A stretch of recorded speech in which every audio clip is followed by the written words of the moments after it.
ውዶቼ እንደ ሁል ጊዜው ቪዲዮን ላይክ በማድረግ እንጀምር። ልባምን ሴት ማን ሊያገኛት ይችላል? ዋጋዋ ከምን ይበልጣል? ከቀይ እንቁ ይበልጣል አለ። እጅግ ይበልጣል የሚለው ቃሉ ታውቃላችሁ? እጅግ ይበልጣል። ከቀይ እንቁ ጋር አንድ ናት አለ። እጅግ ይበልጣል። ማን ሊያገኛት ይችላል? ምን አይነት ሴት? ቁመት ያላትን ነው የሚለው? አፍንጫ ያላትን ነው የሚለው? ገንዘብ ያላትን ነው የሚለው? ልባምን ሴት አይገርምም? የተሰራች ሴት ባህሪዋ ካራክተሯ ጽድት ያለ የተሰራ ሴት ሃርድ ወርከር ባሏን የምታከብር ልጆቿን የምትወድ በቤቷ የምትሰራ ጨዋዋ ሴት ልቧም የተባለች እሷ ናት። ልባም ሴት ነጋዴ ናት፣ ጎበዝ ናት፣ ሰራተኛ ናት። በቀንና በሌሊት ነው የምትሰራው። ደከመኝ ሰለቸኝ አትልም። መብራቷ በሌሊት አይጠፋም ይላል መጽሐፍ ቅዱስ። የቤቷ ሰዎች ከብርድ የተነሳ አይፈሩም፣ ትሰራለች ይላል። የቤቷን ሰዎች ምግብ ትሰራለች፣ ታበላቸዋለች ይላል። አካሄዳቸውን በደና ትመለከታለች፣ ትነግዳለች ይላል። መሬት ትገዛለች፣ ትሸጣለች። የምትገርም ሴት ናት። ባሏ በሸንጎ ሲቀመጥ የተከበረ ነው ደግሞ ይላል። ልባም ማለት እቺ ናት። ልባም ማለት እቺ ናት። ከፔኒሲዮን ከምግብ ቤት ከጥሬ ስጋ ቤት እየዞረች የምትቆርጥ ሆዳም ማለት አይደለም። ይለያያል። ስታይሊ ምናምን ያላት ወይን ምናምን በየቦታው ምናምን የምታጋስ ሰካራ ማለት አይደለም።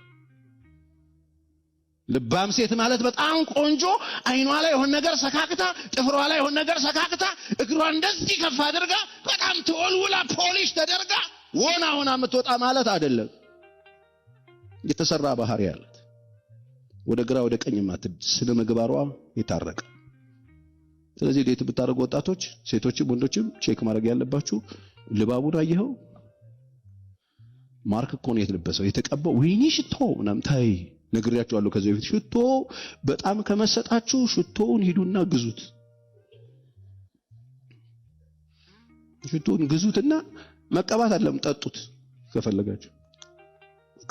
እሱን ሽታ ማምጣት ከፈለጋችሁ የጠርሙሱ ነው እንጂ የሰውየው ሽታ አይደለም። የሰውየው ሽታ ከሽቶ ውስጥ ያለው እውነተኛ ሽታ። በጣም ብዙ ሰው የተበላው ሽቶ አሽትቶ ዋው ሽቶ ብሎ ገብቶ ከዛ ከሽቶ በኋላ የሷ ሲመጣ ብሎ መግቢያ ተፈቆሰል ወይ የሊዲያን የሷ ቀርናት አላስቀምጡም።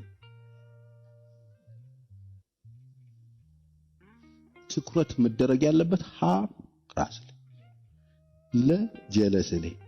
ጀለስን ስታያት ወይ ስታየው ባህሪው ነው ማየት ያለበት።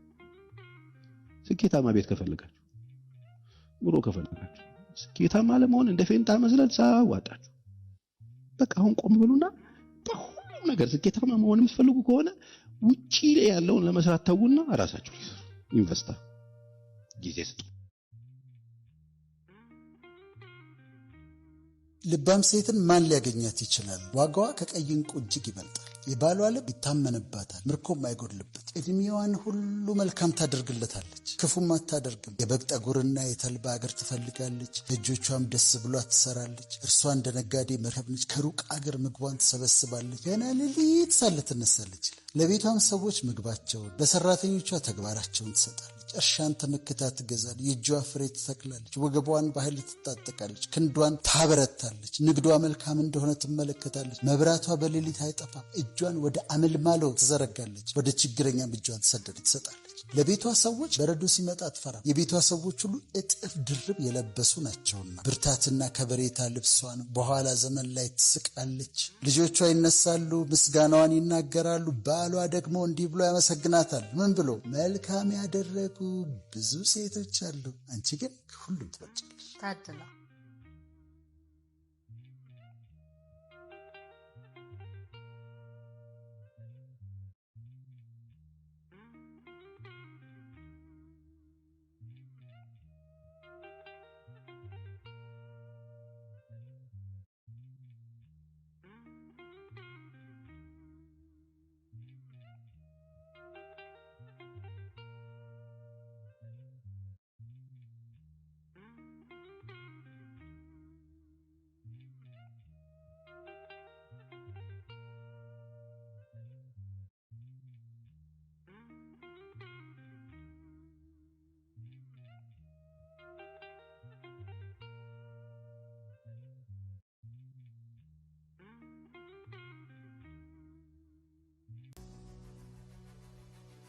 ልባም ሴት ሁኚ።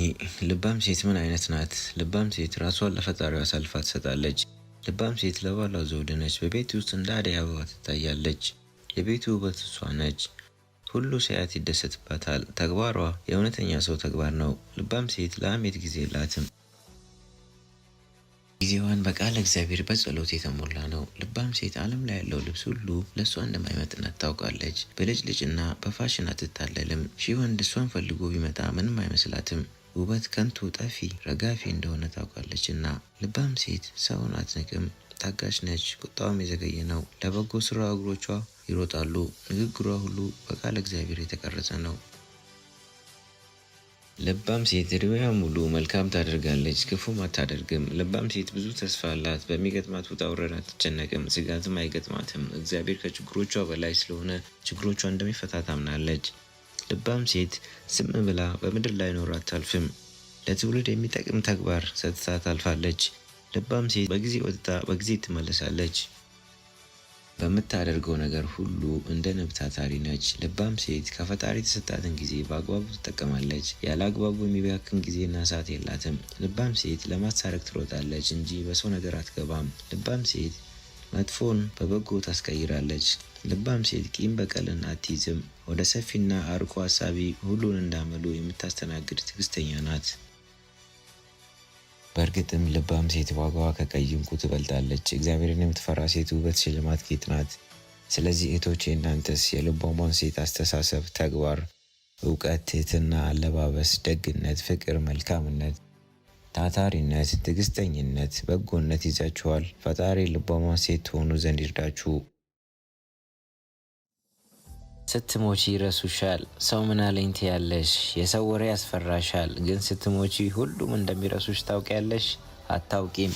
ብታውቂማ ነገ ለሚረሳሽ ሰው ዛሬ አትጨነቂም ነበር። ለሚያወሩብሽ ጠልቃሻ ወሬዎች ጊዜ አትሰጪም ነበር። ጥሩ ነገር እንዳታይ፣ ካለሽበት ከፍ እንዳትይ አሳስሮ ያዘሽ እሱ እኮ ነው። እህቴ እስከ ዛሬ ያበከሹ ጊዜ ይበቃሻል። ሰው ምን አለኝ ማለትሽን ትተሽ አሁኑኑ ስራሽን ጀምሪ። ለማን ብለሽ አንገትሽን ትደፊያለሽ? እስከ መቼ ነው የሰዎችን ደስታ እያየሽ ምትኖሪው? እስከ መቼ በሰዎች ኑሮ ትቀኛለሽ? መች ነው የራስሽን እውነተኛ ደስታ የምትፈጥሪው? መች ነው የአንቺን እውነተኛ የስኬት ኑሮ የምታሳኪው? ጊዜ እስኪመቻች እየጠበቅሽ ከሆነ አትሸወጂ። ከምቾት ቀጠና ወጥተሽ ህልምሽን ከግብ ለማድረስ ጣሪ። ያኔ ልፋትሽ በራሱ ሲከፍልሽ ታያለሽ። ከጎደለሽ ያለሽ ይበልጣል። አሁን በዚህ ሰዓት ሆስፒታል ለችግሩ የተሰለፈ ሰው አለ። አሁን በዚህ ሰዓት ምንም አይነት ብርሃን የሚያይ ሰው አለ። አሁን በዚህ ሰዓት ሁለቱም ጆሮቹ የማይሰሙ ምስኪን ሰው አለ። እነዚህ ሰዎች አንቺን ቢያዩ እንዴት እንደሚቀኑ አስበሽው ታውቂያለሽ? በጎደለሽ ትንሽ ነገር ማማረርሽን ትተሽ በተሰጠሽ ብዙ ነገር አመስግኚ። እንደ ቃሉ እስከሄድን እስትንፋስ ያለው ያመስግን አደል የሚለው? አንቺ ከእስትንፋስ ውጪ ስንት ነገር ተሰጥቶሻል። በይ ማጉረምረሙን ትተሽ በምስጋና ቀንሽን አብሪው። እሞክራለሁ አይደለም አደርገዋለሁ በይ። አንድ ነገር ለማሳካት እሞክራለሁ የሚባል ነገር የለም፣ አደርገዋለሁ ነው ማለት አለብሽ። እሞክራለሁ ማለት ካልተሳካ አቆማለሁ ማለት ነው።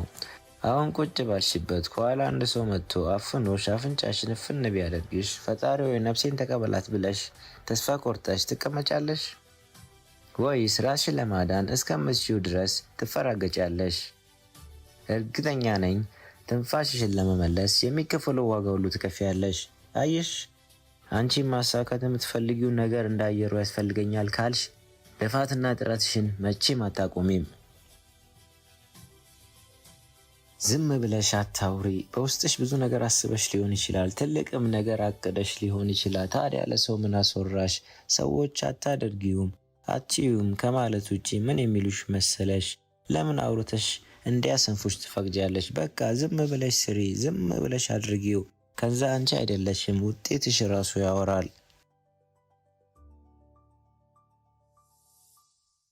ለራስሽ ያለሽው ራስሽ ብቻ ነሽ። በደስታሽ ሰዓት በሰዎች ተከበሽ ይሆናል፣ በደጉ ጊዜሽም እንደዛው። ግን ችግር በመጣብሽ ሰዓት እነዛ ለደስታሽ ጊዜ አብሮሽ የነበሩ ሰዎች አብሮሽ የሚሆኑ ይመስልሻል? አትሸወጂ፣ በሰዎች አትተማመኚ እህቴ። ለራስሽ ያለሽው ራስሽ ብቻ ነሽ። ሰው ለኔ ያለ ከሚል ከንቱ ሀሳብ ወጥተሽ ሊያቆምሽ የሚችለውን መሰረት ገንቢ። ቪዲዮውን እስከ መጨረሻ ስለተከታተላችሁ ከልብ አመሰግናለሁ። በቀጣይ ቪዲዮ